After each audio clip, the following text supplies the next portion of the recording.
Yan, muntik na. Amen. So prepare ko lang po yung akin pong PowerPoint.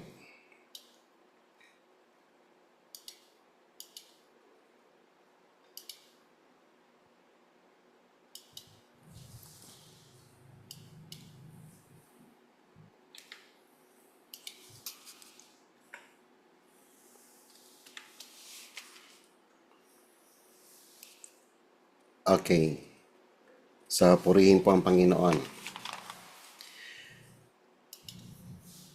Okay, so patuloy po tayo sa pag-aaral po natin ng mga parables ng ating Panginoong Yesus. Tatandaan po natin ang mga parables nito ay patungkol po ito sa paghahari ng Panginoon so that tayo maintindihan natin ano yung nature ng Kingdom of God. Okay, so ang atin pong bibigyan ng tuon ngayong gabi ay yung The Parable of the Vineyard Workers. At napakaganda po ng nakatagong mga mina dito po sa parable na ito. Nakikita natin dito kung gaano kalawak yung habag ng Panginoon at yung distorted idea naman ng tao about the justice of God, about His grace. Misinterpreted po ito ng mga tao. Ngayon, tignan po natin yung mga verses ng parable na ito. For the kingdom of heaven is like a landowner who went out early in the morning to hire laborers for his vineyard. When he had agreed with the laborers for a denarius for the day, he sent them into his vineyard, and he went out about the third hour, and saw others standing idle in the marketplace. And to those he said, you also go into the vineyard, and whatever is right, I will give you. And so they went. Again, he went out about the sixth and the ninth hour, and did the same thing. And Ano sabi about the 11th hour, he went out and found Pero yung gagawin, alam mo na. mga kapatid, pakiusap po, pakimute po ang inyong pong mga microphones. Naririnig po kayo rito. Okay, please po, maging conscious po kayo kasi nagagambala po yung atin pong pag-aaral. Ang lakas po ng inyong mga boses. Naririnig po yung pinag-uusapan nyo. Pakilang po ha, mga kapatid, please lang po. Para tuloy-tuloy po yung ating pag-aaral. Okay. Oo, nagalit si Pastor. Paki-close po ang inyong mga microphone, please. Okay, thank you po. Again, he went out about the sixth and the ninth hour, and did the same thing. And about the 11th hour, he went out and found others standing around. And he said to them, why have you been standing here all day long? They said to him, because no one hired us. And he said to them, you go into the vineyard too. Okay? And when evening came, the owner of the vineyard said to his foreman, call the laborers and pay them their wages, beginning to the last group to the first. And when those hired about the 11th hour came, each one received a denarius. When those hired first came, they thought that they would receive more, but each of them also received a denarius. When they received it, they grumbled at the landowner, saying, these last men have worked only 1 hour, and you have made them equal to us who have borne the burden and the scorching heat of the day. And then, but he said to one of them, friend, I'm doing you no wrong. Did you not agree with me for a denarius?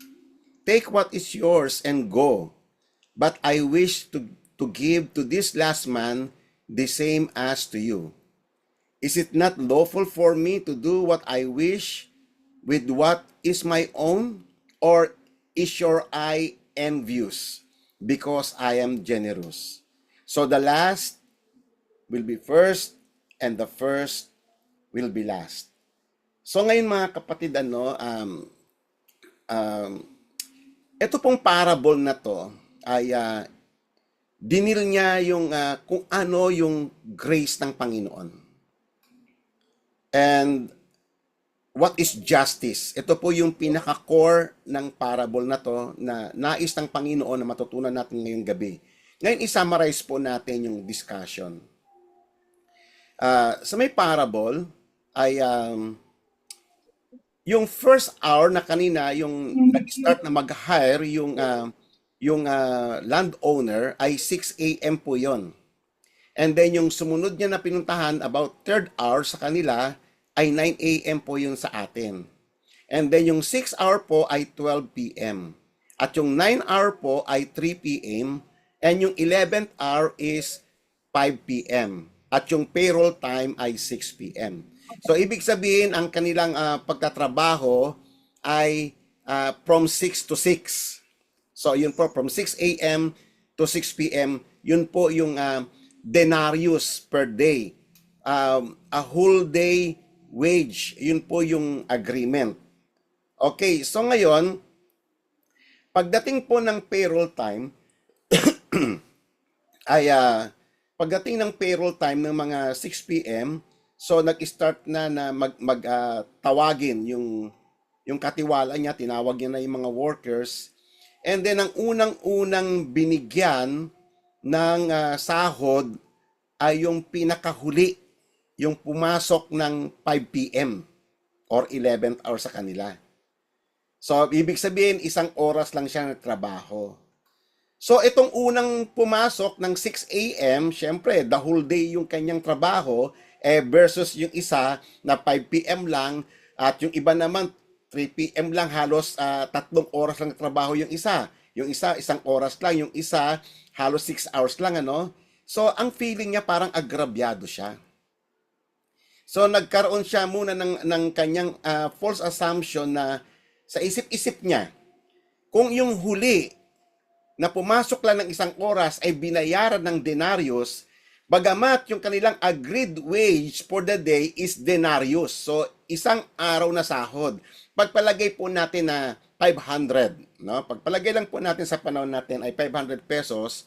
Hindi ko lang po alam yung rate sa Manila kung magkano na po ang per day ngayon. Kung 700 ba or 750. So pagpalagay lang po natin na 500 ang agreed salary for a day. So ngayon, so itong unang-unang, yung nagtrabaho ng the whole day, nagkaroon siya ng false assumption sa puso niya. Sa isip-isip niya, kung ito ngang mga huling na pumasok, nakaunting oras lang ang kailang trabaho, ay binayaran ng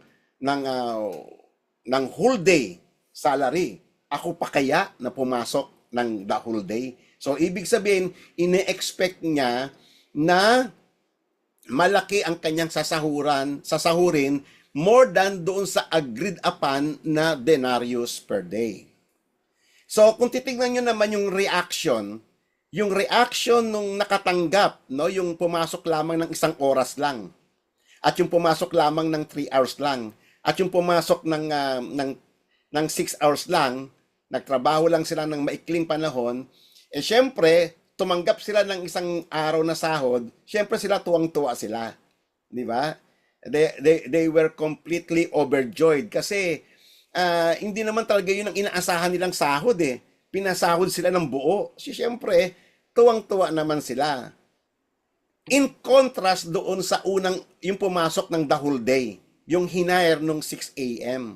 na nagtrabaho for 12 hours. So siya naman ay frustrated.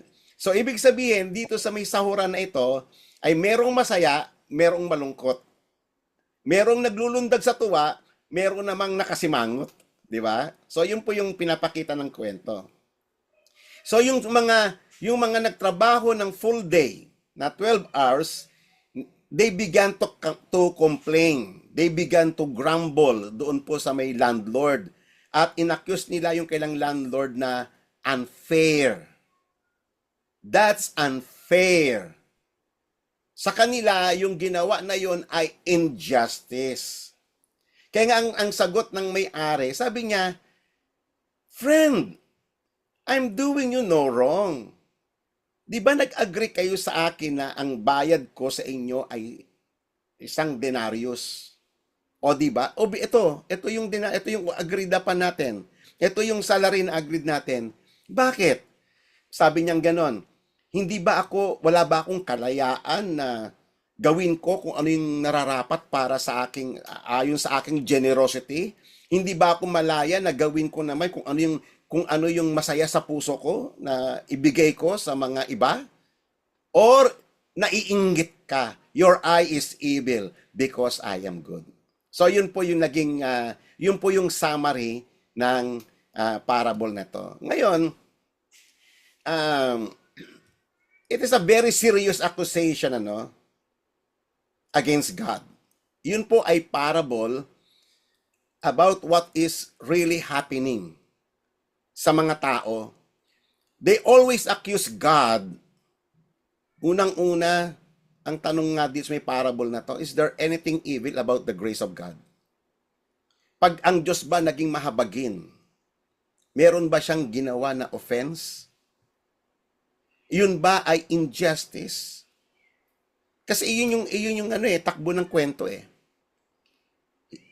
Yung landowner was accused of unfairness or injustice. So ngayon, sa tingin nyo kaya, nasaan nakasalig yung problema? Sa Diyos, who is gracious, or doon sa may maling idea ng tao about the justice of God? So, yun po yung asing pag-uusapan ngayon. Ngayon, ang tao, isa sa mga matinding sakit ng tao, alam nyo ba? Kami, matagal na kaming nagtuturo. Marami na kaming nakitang anyo ng buhay. Isa sa malaking problema ng tao ay yung feeling entitled. Dito, kitang-kita mo sa may kwento eh. Yung pumasok ng first hour. Yung nagtrabaho the whole day. Feeling niya entitled siya ng more than doon sa agreed upon na salary. Alam nyo ba, isa yan sa matinding problema ng tao? Yung feeling entitled. Naalala ko yung testimony ng isang mayaman na meron siyang driver eh. Yung driver na yon, matagal niya ng driver yon. So nung taon na yon ay nag-hire pa sila ng additional na driver. So ngayon, nung dumating ang Christmas, binigyan niya ng Christmas bonus, inuna niyang bigyan ng Christmas bonus yung bagong hired. So ine-expect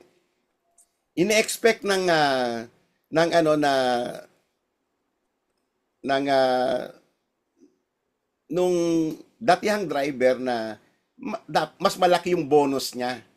Kaso, na-frustrate siya kasi ang ibinigay na bonus sa kanya, parehas lang yung bagong salta na driver. So, dahil sa tampo niya, na feeling niya, agrabyado siya doon, nagtampo siya sa may boss niya. Umalis siya. Syempre, yung boss niya, wala naman yung ginagawang masama sa kanya kasi fair naman siya. Binigay niya yung parehas sila ng bonus. So, inaakala nung driver na datihan na susuyuin siya ng boss niya. Kaso di siya sinuyo. So, anong nangyari? Sino ang agrabyado doon? Siya, kasi nawalan siya ng trabaho eh. Ang ganda-ganda na ng amo niya eh. Generous yung amo niya eh. Kaya lang na-misinterpret niya. So, that's the problem, no? Iwasan po natin mga kapatid yung feeling natin we are entitled sa Diyos. And because of that feeling entitled, naakala natin we deserve the best in this life. Tatandaan po natin, buhat ng ang tao ay bumagsak sa kasalanan, buhat nang siya ay bumagsak sa kasalanan. Yung kanyang idea ng fairness or justice was infected and distorted by sin. Tatandaan niyo po yan. Basic po yan. Kung gusto nyong maintindihan yung sinfulness ng tao, isa yan. Distorted ang kanyang idea about God. Distorted yung idea niya about the grace of God. Distorted ang kanyang idea about justice of God. Ang tao na makasalanan, feeling niya entitled siya sa buhay na ito that he deserves rights. Di ba? Bukang bibig ng mga tao, ipaglaban ng karapatan. Marinig mo yan kahit saan. That they deserve right, that they deserve good things in this life, that they deserve fairness, justice, comfort, respect, and many more. Isa yan sa tinatawag na delusion ng isang taong makasalanan. Feeling niya na despite na siya ay rebellion against God, na siya ay patuloy sa pagkakasala, he still deserves the goodness and fairness of God. Kayo mga kapatid, sa tingin ninyo, do we really deserve anything? Tignan po ninyo yung patotoo ng Bible, no, para matanggal yung ating notion that we are entitled of anything. Tatandaan ninyo bago po tayo magpatuloy, whatever we receive right now, whatever we possess, anuman yung ating kinalalagyan ngayon, it's all by the grace of God. It's purely na ang Diyos ay naging mabuti sa atin. We do not deserve everything. Why? Tignan po ninyo ang testimony ng Bible. Sino tayo? Yung totoong kalagayan ng tao. Ang sabi ng Bible, you were dead in your trespasses and sins, in which you formerly walked according to the course of this world, according to the prince of the power of the air, of the spirit that is now working in the sons of disobedience. Among them, we too all formerly live in the lust of the flesh. Hindi ba? Lahat tayo? Yes. That's the testimony of the Bible. Indulging the desires of the flesh and of the mind. And were by nature children of wrath, even as the rest.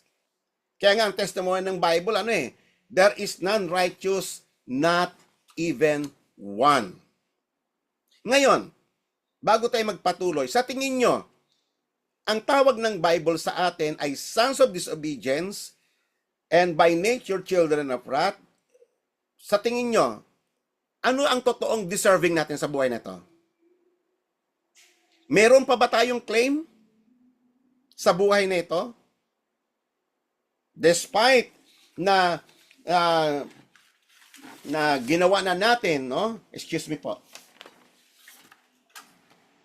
Ginawa natin ang lahat ng ganang maibigan natin, inignore natin si God, and we rebel against His holy will, and then we still claim na that we deserve the best in life. So, iyan po yung isang delusion ng tao. Ganyan ang tao, no? Feeling entitled. Isa yan sa isa sa mga ugly sin ng tao. Feeling entitled. Tingnan pag magpatuloy po tayo. Sa Romans chapter 1, verse 18 to 24, the wrath of God is revealed from heaven against all ungodliness and unrighteousness of men who suppress the truth in unrighteousness. For even though they knew God, they did not honor God or give thanks to Him, but they became futile in their speculations. And their foolish heart was darkened, professing to be wise, and they become fools. They exchanged the glory of incorruptible God for an image in the form of corruptible man, and of birds, and four-footed animals, and crawling creatures. Therefore, God gave them over in the lust of their hearts to impurity, so that their bodies would be dishonored among them. So nakita niyo mga kapitan, no? Sa galit ng Panginoon, tayo sa unrighteousness natin, ayaw natin magpasakop sa Panginoon, binaliwala natin siya sa halip na sana siya yung ating i-honor, sinamba natin yung mga Diyos-Diyosan, and then nagpakasama-sama tayo, kaya sa galit ng Panginoon, and God gave us over sa shameful lust ng ating mga impurity. Nagpatuloy pa si Apostle Paul. For they exchanged the truth of God for a lie, and worship and serve the creature rather than the Creator, who is blessed forever. Amen. For this reason, God gave them over to degrading passions. For their women exchanged the natural function, that which is unnatural. And in the same way, also men abandoned natural function of the woman and burned in their desire toward one another, men with men, committing indecent acts and receiving in their own person the due penalty of their error. Ngayon kita nyo yung mga LGBT na mamayagpag pa, pinagmamalaki pa nila yung kanilang mga kalaswaan, yung kanilang perversion, at gusto pa nilang ipaniwala ang mga tao na tama yung kanilang mga ginagawa. At mali yung salita ng Diyos. And just as they did not see fit to acknowledge God any longer, so anong ginawa ng Diyos? God gave them over to a depraved mind to do those things which are not proper. So ginawa na nila, grabe na yung kailang kalaswaan, yung kailang perversion. Ginipap na sila ng Panginoon. Being filled with all unrighteousness, wickedness, greed, evil, full of envy, murder, strife, deceit, malice. They are gossips, slanderers, haters of God, insolent, arrogant, boastful, inventors of evil, disobedient to parents, without understanding, untrustworthy, unloving, unmerciful, although they know the ordinance of God, that those who practice such things are worthy of death. Ano ang deserve nila? Worthy of death. Yan ang testimony ng Bible. Ngayon, hindi pa yun eh. And they also do the same. But also give hearty approval to those who practice them. Okay, so may naka-open na naman po na microphone. Okay? Yan. So, yan. So hindi lamang yung hindi lang yung sila yung gumagawa ng kasamaan. Inaaprubahan pa nila yung mga taong gumagawa ng ganon. They justify yung kailang mga wrongdoings. Ngayon mga kapatid, do they really deserve anything goodness in this life? Anong karapatan meron pa sila? Despite of all this evil they have committed against God, inignore na nila si God, na author ng life, na may-ari ng universe, may-ari ng lahat ng bagay. Dinespise nila ang salita ng Panginoon. Do you think entitled pa rin sila sa buhay, sa goodness? May claim pa ba ang mga taong ganito sa Diyos? Sa tingin ninyo? Isa yan, mga kapatid. Isa yan sa matinding problema ng tao magpahanggang ngayon sa panahon natin. Feeling entitled, that they deserve goodness of life. Pero ang sabi ng Bible, hindi ganon. They are worthy of the wrath of God. They deserve death. They deserve hell. They deserve the justice of God. Yan ang deserving nila. Okay? And then magpatuloy pa po tayo para mas maintindihan pa ninyo ang salita. Tayo na mga tinubos ng Panginoon, ay lagi tayong pinaalalahanan ng Panginoon na huwag tayong magmamayabang. Tayo na mga Christians ngayon, Tatandaan nyo, tayo mga Gentiles tayo, ha? Hindi talaga tayo originally nakasama sa bayang Israel. Ang tawag sa may Bible sa atin ay adopted sons, adopted children of God. Yan po ang terminology ng Bible patungkol sa atin. Nire-remind tayo na baka dumating ang time na tayo maging feeling entitled din tayo. Kaya sabi rito, therefore remember that formerly that you are Gentiles in the flesh, who are called uncircumcision by the so-called circumcision, which performed in the flesh by human hands. Remember that you were at the time what?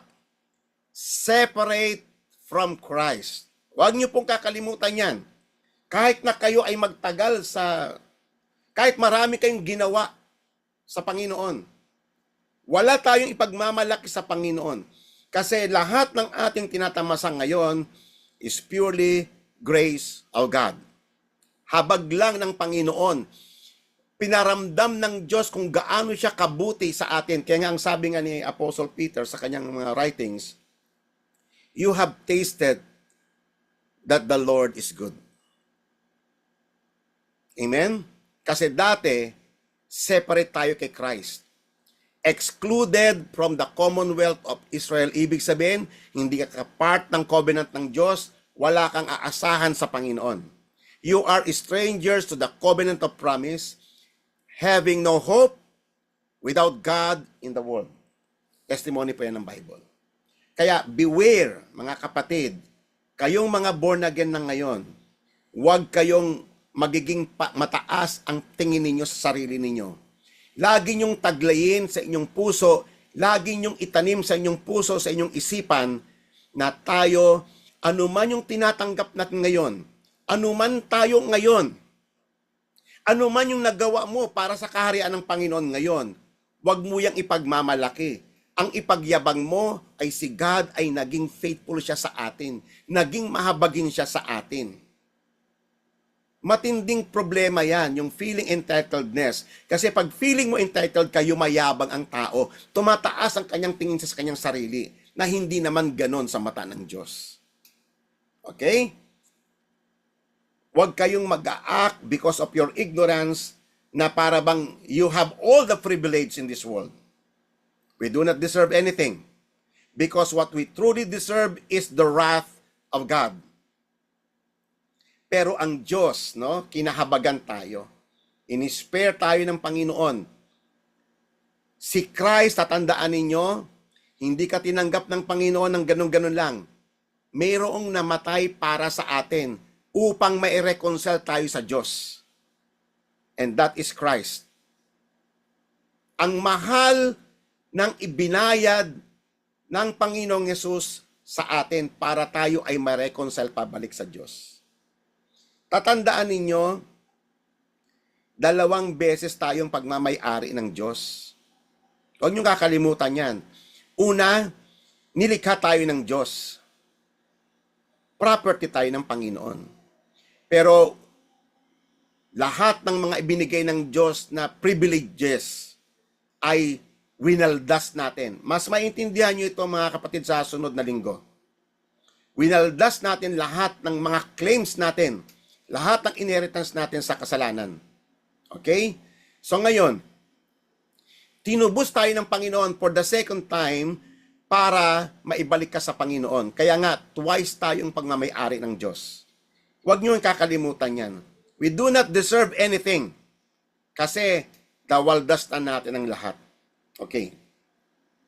So ngayon, mga kapatid, tatandaan ninyo, common na complaint ng tao against God is this: God is unfair. Pag sinabi mong ang Diyos ay unfair, ibig sabihin, God is unjust. Kaya nga sabi ko sa inyo kanina, it is a very serious accusations against the goodness of God. Tatandaan nyo po yan. So, common yung maririnig ito sa mga tao. Bakit ginawa ito ng Diyos sa akin? Bakit niya ako binigyan ng sakit at karamdaman? I do not deserve this. Yan ang mga common na marinig mo sa mga tao. Bakit niya kinuha ang mahal ko sa buhay? Bakit kinuha niya ang nanay ko? Bakit kinuha niya ang asawa ko? Bakit kinuha niya ang anak ko? Bakit? Bakit? Why not? Siya ang may-ari ng lahat ng bagay eh. May claim ba tayo? Property ba natin yung ating mga pamilya, yung mga anak? Tayo ba ang author of life? Para mag-asta tayo ng ganon and we accuse God of injustice? Common pa nating maririnig, no? Na bakit may calamity? Why is there evil in this world? Yan, isa pa sa mga lagi nilang kini-question ang goodness ng Panginoon. Why is there evil in this world? Para bang sinasabi nila na kaya may evil, kaya may mga calamity, kaya may mga earthquake, may mga tsunami, dahil ang Diyos. Pinagsasabong nila yung mga nangyayari sa mundong ito sa katangian ng Diyos.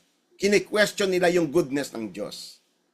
Ang tanong, kapatid, sino ba nagdala ng evil sa mundong ito? Naalala nyo ng creation, di ba? Ginawa ng Diyos ang lahat ng bagay. It was good. Ginawa niya ang mga hayop, ang mga isda, ibon, lahat. Perfect. It was good. Sino nagdala ng calamity sa atin? Bakit ginunaw ng Panginoon ang unang mundo ng panahon ni Noah? Bakit ginunaw ng Diyos ang Sodom and Gomorrah? Si God ba ang dapat i-blame? O ang tao dahil sa kanyang kasamaan? Pag-isipan niyo po yan, kapatid. Kasi serious accusation yan eh. Against the goodness of God, against the justice of God. Bakit may calamity sa mundo? Bakit may diseases? Bakit may dumating na kamatayan? And then magkiklaim tayo, we will accuse God, Lord, bakit ganito? Bakit ganito? Bakit? Sana wala na lang kamatayan, sana wala na lang evil sa mundong ito. Bakit? Si God ba ang gumawa niyan? Is God the author of evil? Sa totoo lang, tignan ninyo ang scriptures. For example, in Ezekiel chapter 18, verse 32. Sabi nga ng Panginoon, as I live, declares the sovereign Lord, I take no pleasure in the death of the wicked. Hindi natutuwa ang Diyos pag namamatay ang mga wicked sa kailang kasamaan. Ang nais ng Panginoon ito, but rather that they turn from their wicked ways and live. Turn, sabi ng Panginoon. Turn from your evil ways. Why will you die? Amen? Hindi kayo dapat mamatay. Kaya lang dahil sa pagbabaliwala natin sa Panginoon at sa patuloy nating paghabi ng kasamaan, sa pag-ignore natin ng kanyang mga salita, sa kanyang mga babala, we ignore His law.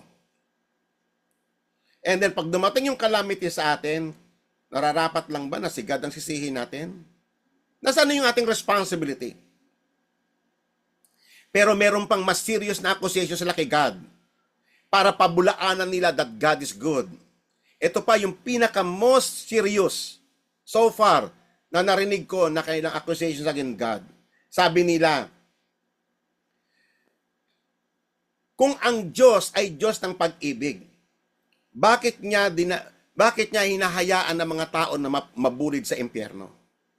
Wow! Si God bang dapat sisihin? Bakit may mga taong nabubulid sa impyerno? Yan ang tanong nila eh. How can a loving God send people to hell? Di ba Diyos Diyos ng pag-ibig ang claim nila?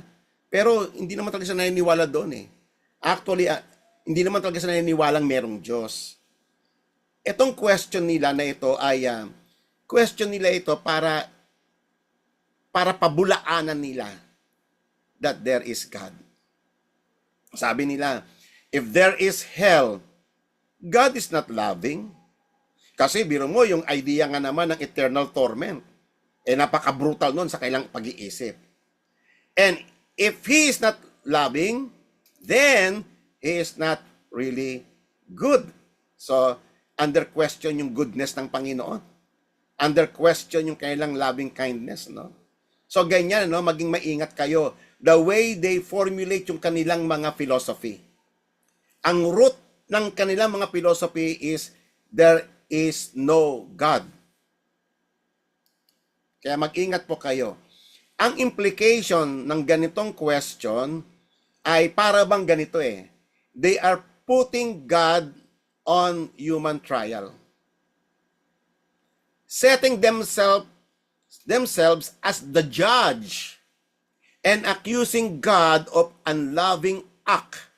They accuse God of sadism and cruelty because He is sending people into hell. Ganun nga ba talaga ang kwento, mga kapatid? Bakit nga ba talaga ang mga tao pupunta sa impyerno? Sagutin niyo po yan. So, nakita niyo no, na yung kanilang idea is totally distorted. Yung kanilang idea about the goodness of God. Nagkapag-formulate siya na napakarami mga reasoning, arguments, and they keep on doing that. Di ba? Sabi nila, if God really loving and good, He would never send anyone to hell. If God is really good and loving, there would be no hell. So, yan po yung kanilang mga argument. So, ngayon, kung talagang kung ang Diyos talaga ang salarin, kung bakit merong tao sa impyerno, so, then, ibig sabihin, wala yung tinatawag na human responsibility. Pag ang tao pumunta sa impyerno, kasalanan ng Diyos. How about human responsibility? Hindi ba ang tao ay responsible siya sa sarili niyang action? For example, ilagay natin sa konteksto natin, sa normal na takbo ng buhay. Pag ikaw ba nagnakaw ka at ikaw ay nakulong, meron ka bang dapat nasisihin na ibang tao? Dapat bang sisihin ng gobyerno? Bakit pa kasi kinukulong yung mga magnanakaw? Bakit pa kinukulong yung mga rapist? Tama bang argument yon? Or nararapat lamang na gawin yon ng isang matuwid na society? Dapat meron siyang justice, hindi po ba?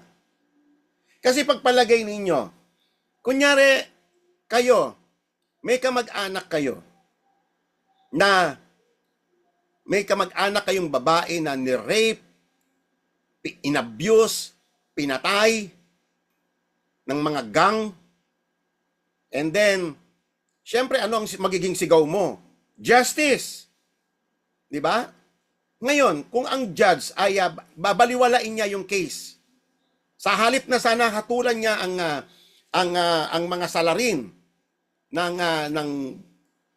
guilty verdict, sa halip inakwit niya, anong mapipil mo? Kayong mga victim, kayong mga naagrabyado. Di ba?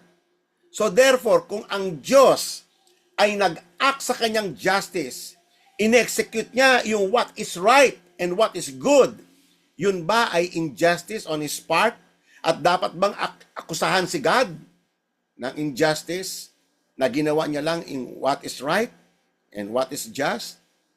Nangangahulugan ba na ang Diyos is not good?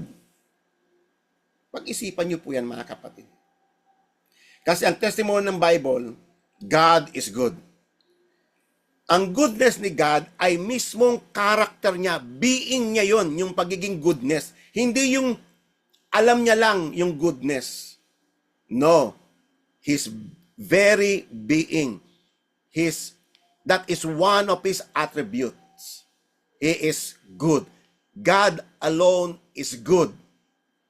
Walang taong nabubuhay sa mundo na good except si Christ na nagkatawang tao. Siya lang. Ang Diyos lang ang good. Wala nang iba. Kasi very being yan. Lahat tayo, because of our sin, ay evil. Amen. Yung testimony ng 1 John chapter 4 verse 16. God is love. Essence ng Diyos yan. Love and goodness. So therefore, when God acted on His justice, it is an expression of His love and His goodness. Wag po nating pagsasabungin yung kanyang mga attributes. God is love, God is good, and at the same time, He is holy and He is just. At walang contradiction sa mga karakter ng Diyos, sa kanyang mga attributes. Kaya wag nating pagsasabungin yun, mga kapatid. Naririnig ko yan mismo sa bibig ng mga Kristiyano na kulang sa kaalaman sa Panginoon. Di ba? So therefore, mga kapatid, lahat ng actions ng God, tatandaan ninyo, even the acts of judgment ay expression ng Diyos ng kanyang love and goodness. Walang single moment in the history of mankind na si God ay nag-stop siya by loving people nung in-execute niya yung kanyang justice.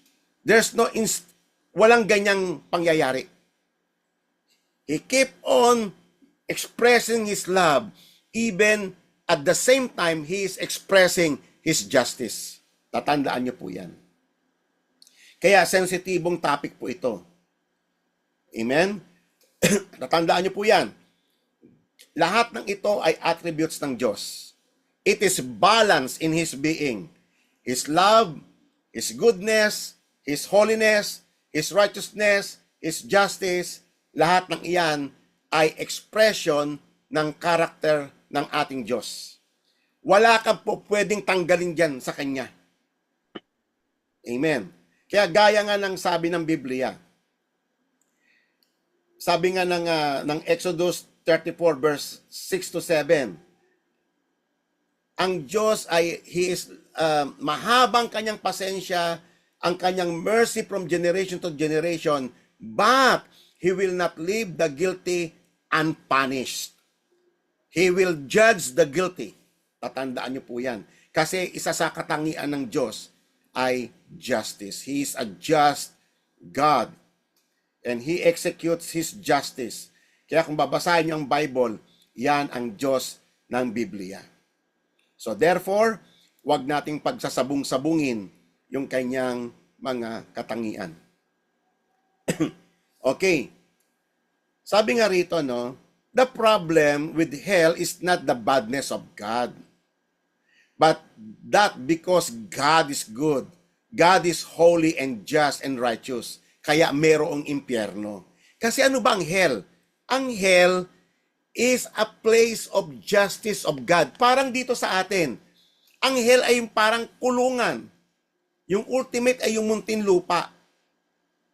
Lahat ng mga masasama doon, matapos hatulan sa korte, doon ang bagsak niya. Matuwid lang yon para sa isang healthy na society. Amen? Pag ayaw nyo sa justice, ayaw nyo na merong kulungan, ay you are inviting chaos. Magiging chaotic ang society natin.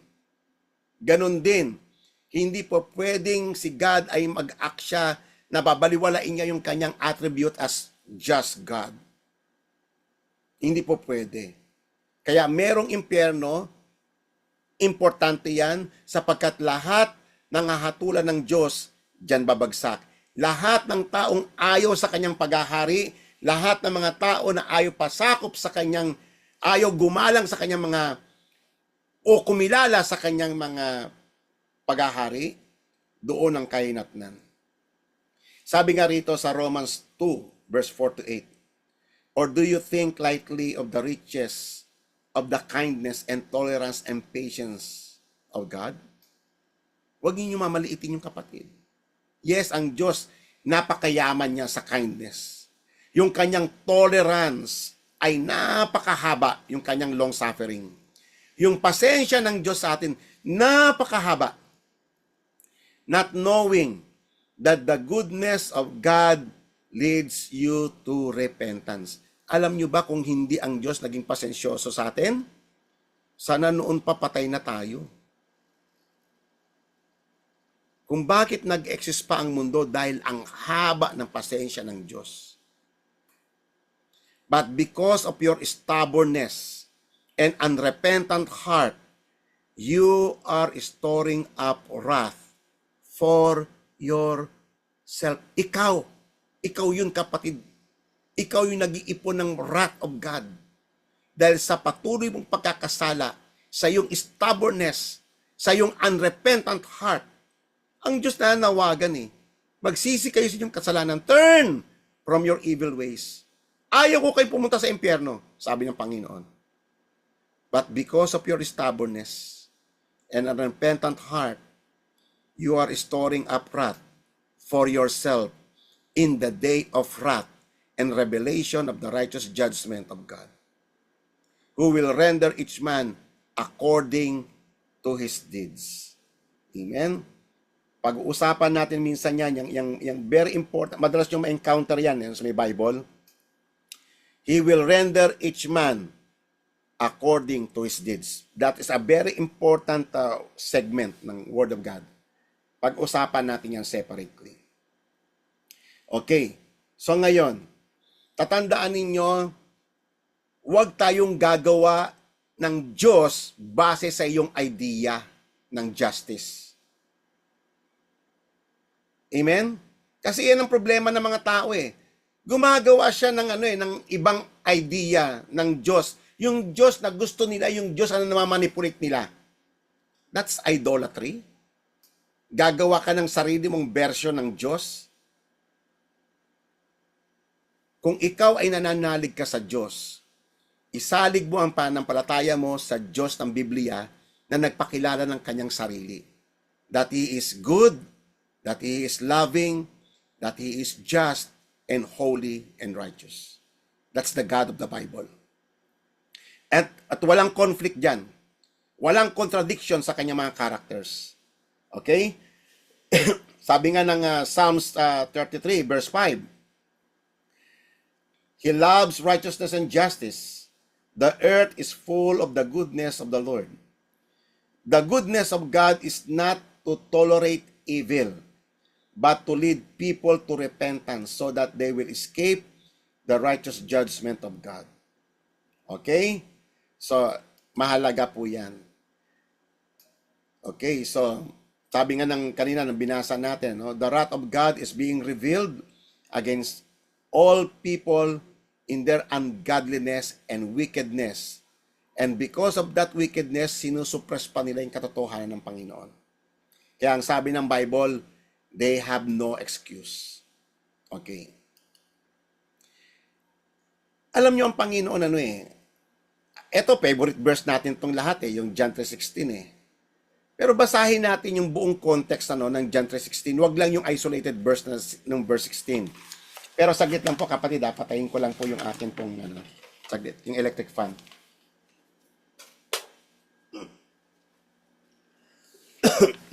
Excuse me po.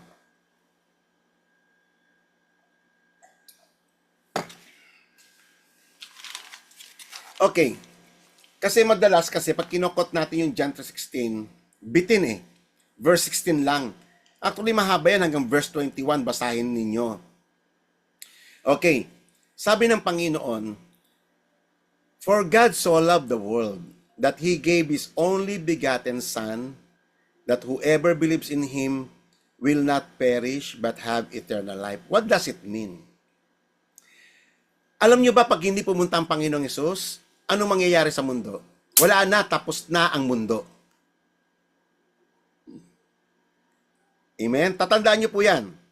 Kasi kung babasahin nyo yung Book of Daniel, si Christ ay sinend sa mundo to judge the world. Tatandaan nyo po yan, based on Daniel. Pero nai-reveal nung dumating ang Panginoong Yesus na yung kanyang pagbabalik pala, yung kanyang pagpunta sa earth ay dalawang two faces. Una, yung unang pagpunta niya, yung kanyang first advent is to provide atonement for sins. To grant repentance sa mga taong nagkasala. Yung ikalawa niyang pagbabalik ay hindi na po ganon. Hindi na po siya babalik as a lamb to be slain again. Tapos na po yun. Nangyari na po yun sa kanyang unang advent. Sa kanyang last advent, sa huling panahon, babalik siya as judge. Okay. So, ibig sabihin, yung kanyang pagpunta ay bago niya hatulan ang sanlibutan, ay binigyan muna ng pagkakataon ang mga tao. Isa sa nakinabang dyan, kapatid, ay ikaw at ako at lahat ng Kristiyanong kumilala sa paghahari ng Panginoon. Na-spare tayo sa judgment. Na-spare tayo sa hell. Sa halip, tumanggap tayo ng eternal life. Alam nyo ba ang magandang illustration yan eh? Para tayong nasa death row na, bibitayin na tayo. At yung president, no, merong tinatawag na presidential pardon. Nag-decide yung president at last minute, i-spare yan. Wag nang bitayin si ganito. Merong, alam nyo ba, may karapatan ganun ng president? Na yung presidential pardon, si God, ganun din ang ginawa niya sa atin. Pinatawad niya tayo. We do not deserve it. What we truly deserve is hell. Sinugo niya yung anak niya upang wag tayo mag-perish. Sa halip na kamatayan, buhay pa ang tinanggap natin. Eternal life, sa halip na eternal damnation. Isipin niyo po yan kung gaano kabuti ang Panginoon.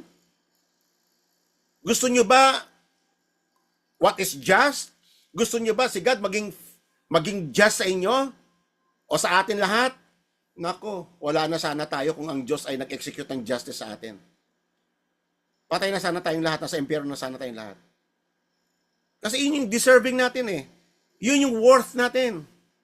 We deserve hell. Pero ang Diyos naging grabe ang pag-ibig. Grabe itong grace ng Diyos na ito. Kaya do not accuse God of unfairness. Kung nag-execute man siya ng kanyang grace, ng kanyang goodness, never accuse God of unfairness. For God did not send the Son into the world to judge the world. Pero sa last day, judge siya talaga. Judge talaga siya. Okay? But that the world might be saved through Him. That is the first phase of His coming. He who believes in Him is not judged. O tulad natin, wala na tayo sa judgment. Why? Si Christ kasi ang naging payment. Tatandaan nyo ha, take note mga kapatid, hindi lang basta tayo pinatawad ng Diyos ating kasalanan. Pinagbayaran po yung ating offenses against God. Pinagbayaran in full. Si Christ ang nagbayad nun. Very costly yung atin pong salvation. Huwag niyo po kakalimutan yan. He who believes is not judged.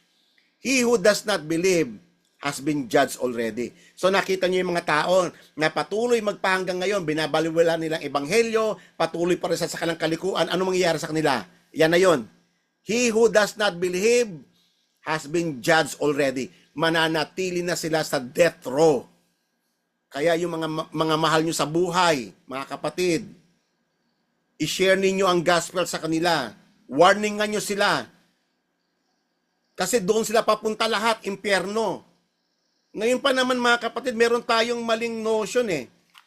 Pag may namatay tayong kamag-anak, tatay mo, nanay mo, asawa mo, kapatid mo, anak mo, kahit wala sa Panginoon, pag namatay, pinapaniwalaan mo sarili mo na nasa langit siya eh. Kapatid, hindi po ganun sinasabi ng Ebanghelyo. Ang maliligtas lang ay yung nanalig personally kay Christ. It is a personal faith in Christ. Sila lang ang tatanggap ng buhay na walang hanggan. Sila lang yung mai-spare. Hindi porke asawa mo siya, save na rin siya. Hindi porke tatay mo siya, save na rin siya. Ang trabaho mo kapatid, you have to share the gospel upang sila ay makaalis sa death row. Because he has not believed in the name of the only begotten Son of God. Ayaw ng Diyos na pumunta sa impyerno. Kaya nga pinadala niya si Jesus as an escape. Wala ka nang i-complain kay God kasi si God mismo nag-provide siya ng escape para wag tayong pumunta sa impyerno. Pero anong ginagawa ng tao? Pagtatawanan pa nila ang gospel. Pagtatawanan ka pa nila. Kakasuhan ka pa nila na babaliw ka. Kakasuhan ka pa nila. Lalaitin ka pa nila pag sinare mo yung gospel. Ang feeling nila mas magaling pa sila sa Diyos. Ganyan ang problema ng tao. Kaya questionin pa nila ang goodness ng Panginoon. Imamak pa nila ang Panginoon. Kaya nga, patuloy in verse 19. And this is the judgment, that the light has come into the world, but men love darkness rather than the light, for their deeds were evil. Yan ang katotohanan, mga kapatid. Ang judgment nandito na eh. Matagal na eh. Matagal na ang judgment, mga kapatid. Dumating na lang si Christ para ma-escape natin yung judgment. Pero yung mga hindi kikilala sa Lordship ni Christ, they will remain sa judgment. Ang linaw niyan sa Scripture, ang nagsasalita po rito ay ang Panginoong Hesus. Hindi po ako yan. Mismo po, ang salita po mismo ng Panginoong Hesus yan. That the light has come into the world, but men loved darkness rather than the light, for their deeds were evil. Alam nyo ba yung mga taong nagda-drugs, yung mga lasenggo, yung mga sila pa mismo imamak pa nila. Sasabihin pa nila na tayo pa ang mali. Sasabihin pa nila na mali pa ang salita ng Diyos. Ganon ka-perverted ang kanilang mga isip. Depraved. Ito ang sabi ng Panginoong Yesus. Ito ang testimony niya. Kasi alam niya ang tao eh. Verse 20. For everyone who does evil hates the light. Ayaw nilang lumapit sa liwanag. Why? And does not come to the light. Why? For fear that his deeds will be exposed. Hindi ba ganon? Bukang bibig ng mga tao, ayoko dyan para ako matutunaw. Yes. Sila mismo. Kaya minsan, pag may in-invite ka sa church, asiwang-asiwa siya sa loob ng church. Kung maaari lang, matapos ang service, alis na siya eh. Gusto nila maging polite sa iyo eh. Ang dami ko na nakitang ganyan.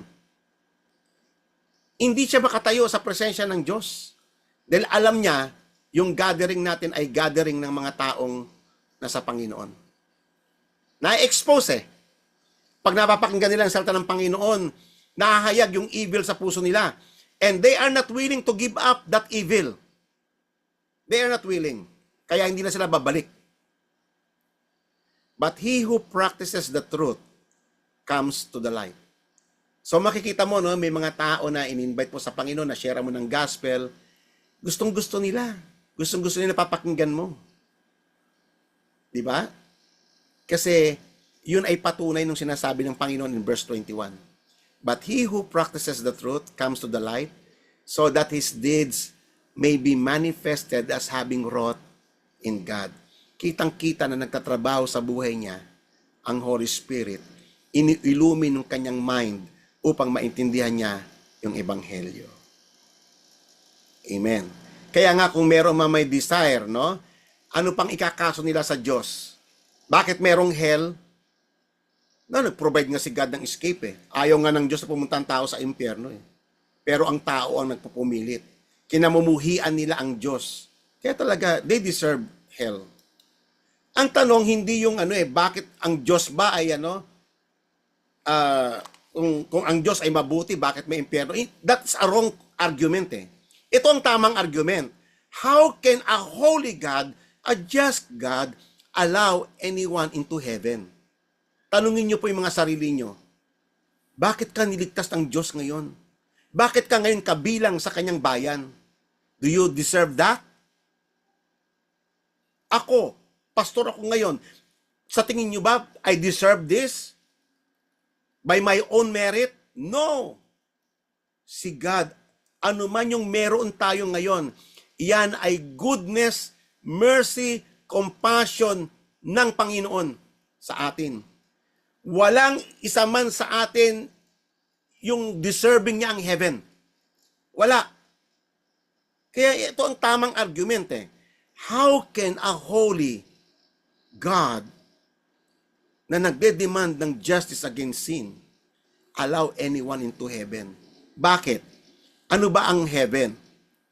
Ito, para maintindihan nyo, sino ang worthy na pumasok sa heaven? Sinabi yan sa may Psalms 24. Verse 3. Nagtanong mismo sa may Psalms, ang ganda ng tanong nito Who may ascend into the hill of the Lord? And who may stand in His holy hill? Sino? Sinong worthy? O, ito ang criteria. He who has clean hands and pure heart. Ngayon, sino sa atin, sinong tao ang kilala nyo sa balat ng lupa na nabuhay na malinis ang kanyang kamay at pure ang kanyang puso? Sino? Name.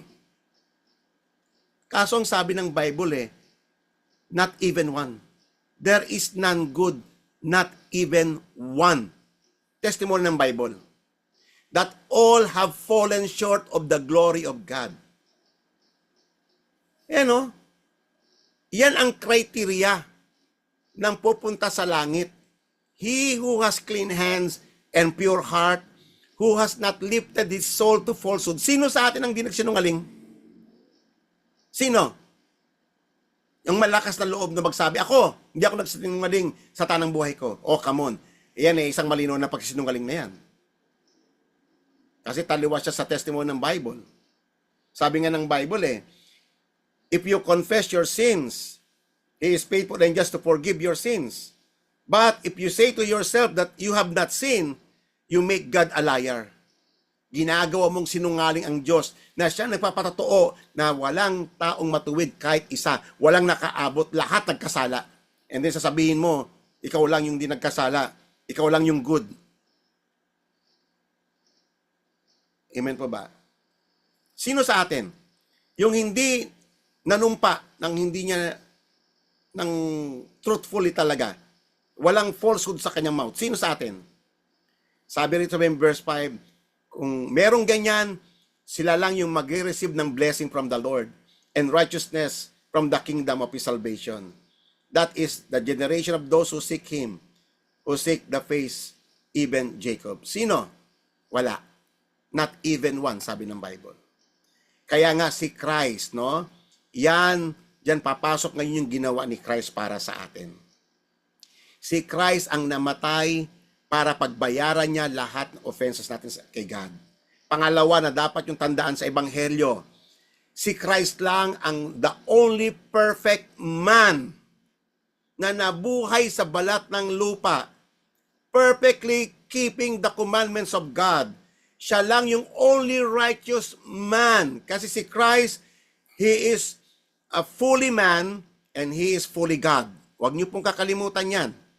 That is the uniqueness of Christ. He is fully God. He is holy man. He is holy God. Amen? Kaya siya nagkatawang tao para i-redeem ang tao. Kasi lahat ng tao nagkasala. Siya lang yung tanging tao na hindi nagkasala. Ang Bible nagte-testimony, wala siyang na-commit na kahit na single sin. Perfectly na-obey niya ang commandments ng Panginoon. Perfectly minahal niya ang Diyos. Perfectly kinatakutan niya ang Panginoon. Kaya nung siya ay namatay at muling nabuhay, yung righteousness niya ay na-credit sa atin. At yung ating lawlessness ay na-credit sa Kanya. Nagkaroon ng great exchange. Huwag niyo pong kakalimutan yan. Yan yung heart ng gospel. Amen? Kaya nga, tatandaan niyo po yun. Kung ikaw, you always cry out for fairness, kung si God naging fair sa atin, ang ibibigay niya yung justice niya, yung wrath niya. Kaso si God, dahil sa laki ng kanyang pagmamahal sa atin, niligtas niya tayo, bagamat we do not deserve it. Amen? Kaya nga lumabas yung kasabihan, sa ibang mga preacher, lumabas yung salita na grace is not fair. Why?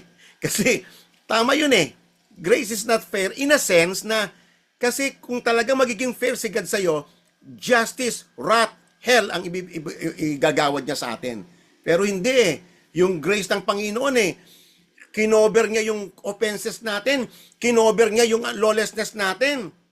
Kaya nga sabi ng ibang mga preacher, grace is not fair. Amen po ba? Amen. So balikan po natin yung lessons ng parable. Unang-una na dapat natin tandahan, Do not hold God to promises He never made. Ang dali nating mag-create ng expectation sa Diyos. Tulad nung yung nagtrabaho ng whole day sa may parable. Akala niya, he deserves more than doon sa agreed na wages. Tatandaan nyo, huwag niyong dadagdagan ang pangako ng Diyos na wala naman siyang sinasabi. Madalas ganyan yung mga ibang mga pastors exaggeration, ini-exaggerate nila yung sinasabi ng Diyos, wala namang sinasabi ng sigad na ganon. Amen po ba? Sa halip, take exactly kung ano yung pangako ng Diyos. Huwag mong dadagdagan, huwag mong babawasan, huwag mong exaggerate, kapatid. Kasalanan yan. Kaya nga sabi ng Panginoon, do not add or deduct sa kanyang mga salita. Okay. Pangalawa na dapat yung tandaan, mga kapatid, tayong lahat, don't assume that God owes you. Walang utang ang Diyos kanino man sa atin. Tayo ang may utang sa Diyos at hindi na natin siya kayang bayaran. Kaya nga si Christ yung nagbayad sa atin. Walang utang ang Diyos sa atin. Huwag kayong maging feeling entitled, mga kapatid. Masama yan. That's evil. I-assume mo, sobra-sobrang assumption na wala namang ganun sinasabi ang Diyos sa salita. Amen? Ine-exaggerate Ang daming ganyang preacher Lalo na yung mga prosperity preacher. Ine-exaggerate nila yung mga salita ng Panginoon na wala namang sinasabi sigad ng ganun. Mag-ingat kayo, kapatid, no? Handle the word of God faithfully. Kung ano lang yung sinabi ng Diyos, exactly. Yun lang sasabihin nyo. So that yung mga tao hindi aasa. Minsan kasi, alam mo yung minapansin ako, iba mga tagapagturo, nilalaro nila yung word of God para yung mga tao magbigay ng mas malaki. Mag-ingat kayo, nakakatakot po yan. Kung may mga pastors na nakikinig dito, huwag ninyong paglalaruan ang salita ng Diyos. Take the word of God seriously, fearfully, exactly. Don't exaggerate it. Amen? Pangatlo, remember that God bestows His grace to whom He wishes. Kakahabagan niya ang gusto niyang kahabagan at walang injustice doon. Pagmamatigasin niya ang nais niyang pagmatigasin, walang injustice doon. Kasi nasa Romans chapter 9 po yan. Ina-accuse nila si God ng injustice. Bakit mas mahal niya si Jacob kaysa kay Esau? Bakit sino ka? Sabi ni Apostle Paul. Who are you na magki-question kay God? Kung sino ang kakahabagan niya at kung sino yung hindi niya kakahabagan. Pasalamat ka, kapatid, na isa ka sa kinahabagan ng Panginoon. Do not complain. Never question the goodness of God. Amen? Pasalamat ka. Ang Diyos ay naging mahabagin sa iyo. Pang-apat, never grumble or question God's justice and goodness. Hindi mo man naiintindihan yung nangyayari sa buhay mo, bakit man ikaw ay may karamdaman, bakit man kinuha niya ang buhay mo, bakit ikaw ay nawalan ng trabaho, never question the goodness of God. Lagi mo tatandaan, we deserve nothing in this life. Naging mabuti ang Panginoon at lahat ng actions niya ay good. Maaring hindi mo lang alam kung ano yung presently na ginagawa ng Diyos. Tulad ni Job, na may ginagawa ang Diyos, hindi lang natin alam. Kaya never question God. Huwag mong hayaan na lumabas ang folly sa bibig mo sa panahon ng trials, sabi ng Bible. Mag-ingat ka sa mga lumalabas sa bibig mo. Amen? Kasi narinig ko mismo yan, pastor pa mismo, nagtantrum sa harapan ng Diyos. Patay na ngayon yun yung tao na yun tinutukoy ko. Never question, never grumble. Magbasa kayo sa Old Testament, ang daming pinatay ng Diyos dahil sa grumbling. Kasi ang grumbling is a form of unbelief. And that is a serious offense against God. Okay? Sabi ng parable, yung pinaka-last statement ng parable, the last shall be the first, and the first shall be last. The parable points out that God is so good, loving, generous, and that He shows His freedom in bestowing His grace freely to those who are not deserving. Malaya ang Diyos na kakahabagan niya kung sino man yung nais niya na kahabagan. Amen? Pangalawa, salvation and eternal reward is the same for all who come to faith in Christ Jesus. Alam nyo, minsan minsan nadideceive tayo eh. Naakala natin na pag mas marami kang ginawa sa ubasan ng Panginoon, ay para bang may utang na loob si God sa'yo. Nag-expect ka ng mas marami kang reward sa heaven. Dahil mas matagal ka naglingkod sa Panginoon, mas matagal kang marami kang sinacrifice. You expect too much sa Panginoon. Alam nyo ba kapatid, tatandaan mo ito.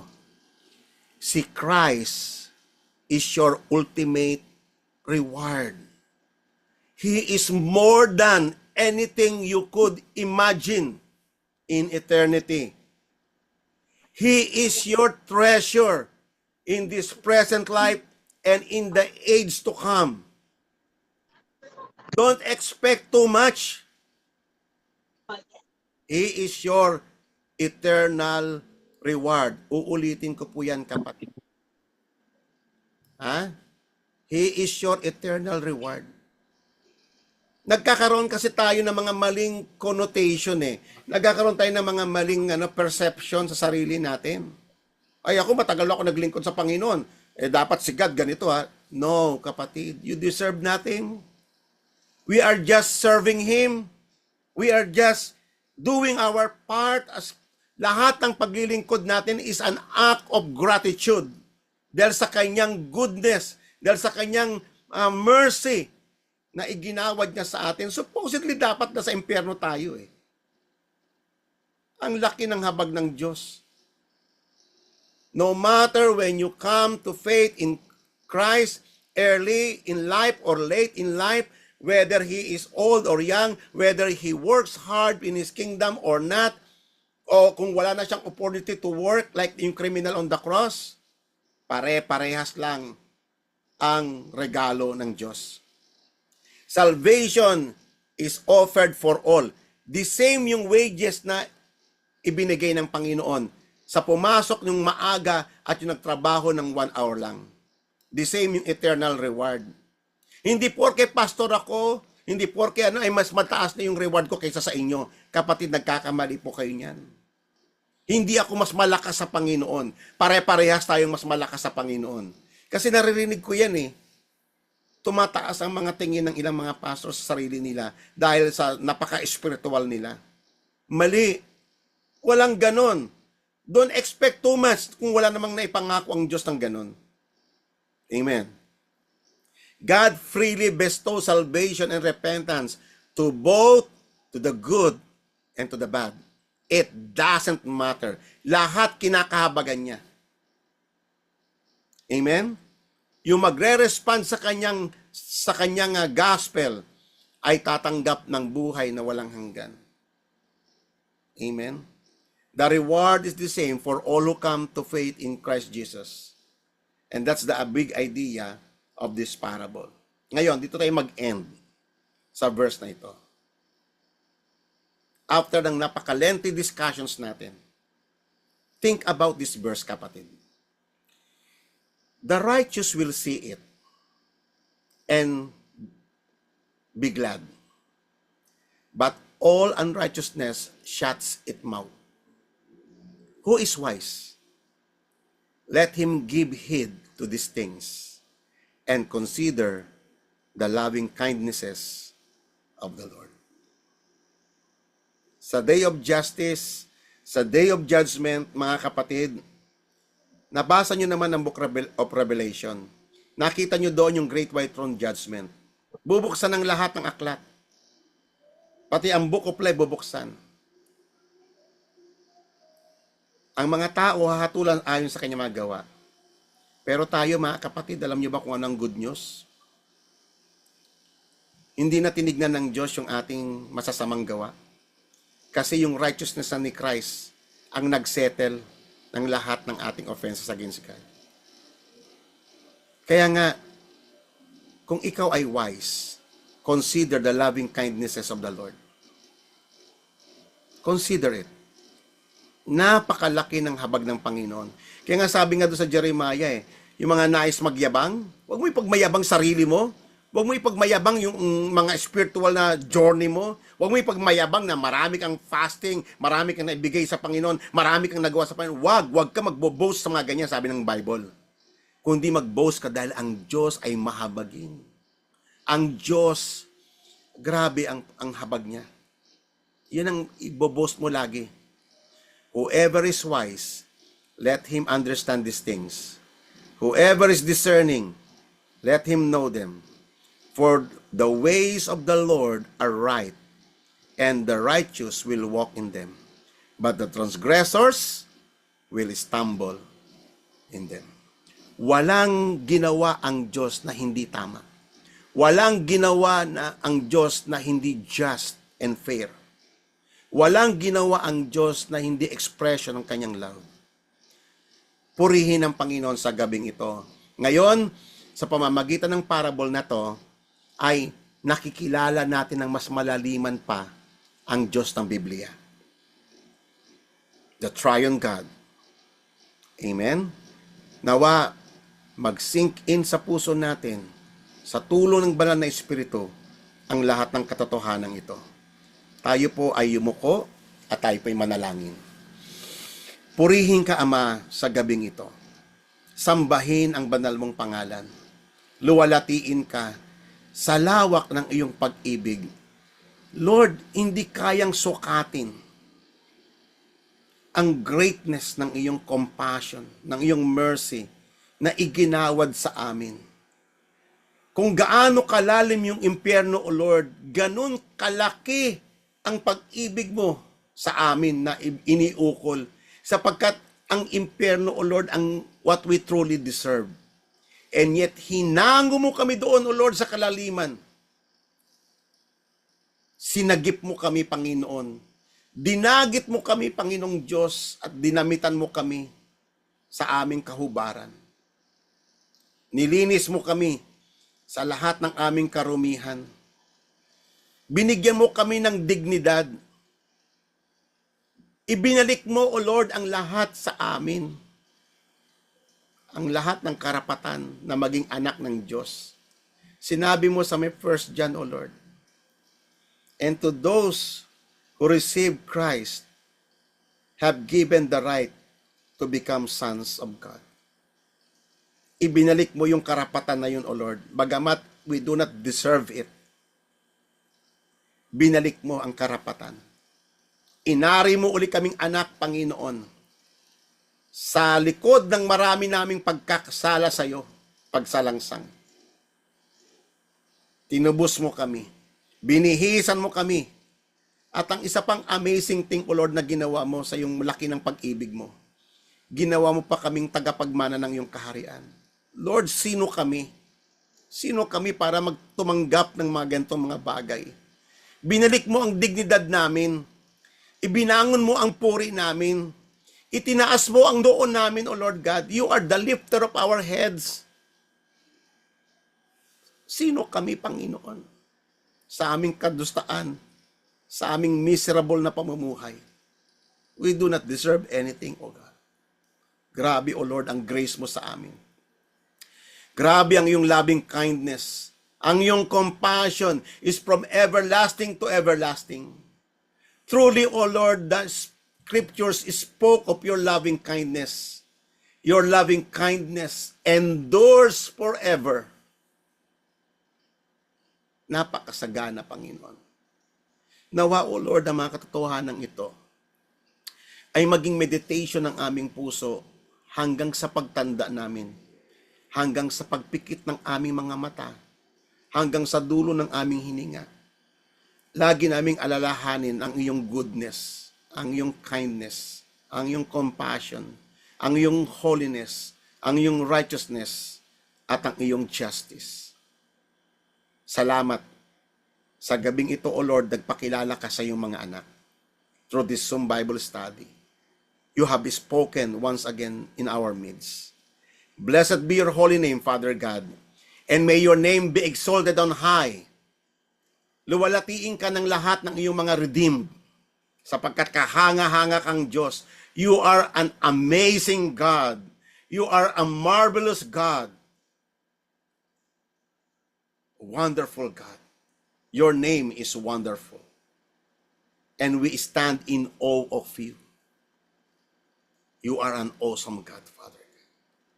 This is our prayer, O Lord. In Jesus' mighty name. Amen. Mga kapatid, pwede po bang paki-open ang inyong mga camera? Tayo po ay magpi-picture taking.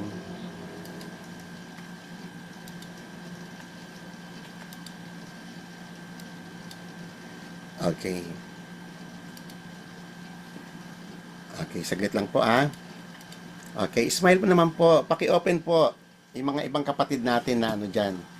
Mga mahiyain. Paki-open po ang inyong camera. Smile po. 1, 2, 3. Okay. Saglit lang po kasi marami po tayo ngayon. 3 slides po tayo. Isa pa po. Next ano po. Yan, okay. Paki-open po. Smile. Wow. Nasilayan ko ang inyong mga magagandang mga mukha. Wow. Amen. Isa pa po. Okay. Next. Last po, last. O yung mga mahiyain dyan ay mag-open ng camera. Yan. Purihin ang Panginoon. Smile po. Yan, para po meron po tayong record. Okay, so maraming pong salamat sa inyong pakikiisa at sa inyong pagtsatsaga sa pakikinig at nawa pagpalain kayo ng Panginoon at ibinibigay ko na po ang mikropono sa atin pong tagapagsalita. Ayan, maraming salamat pong muli sa ating Panginoon sa napakasaganang biyaya na mula sa mga salita niya para sa kanyang mga hinirang sa gabing ito para sa ating lahat po. Tunay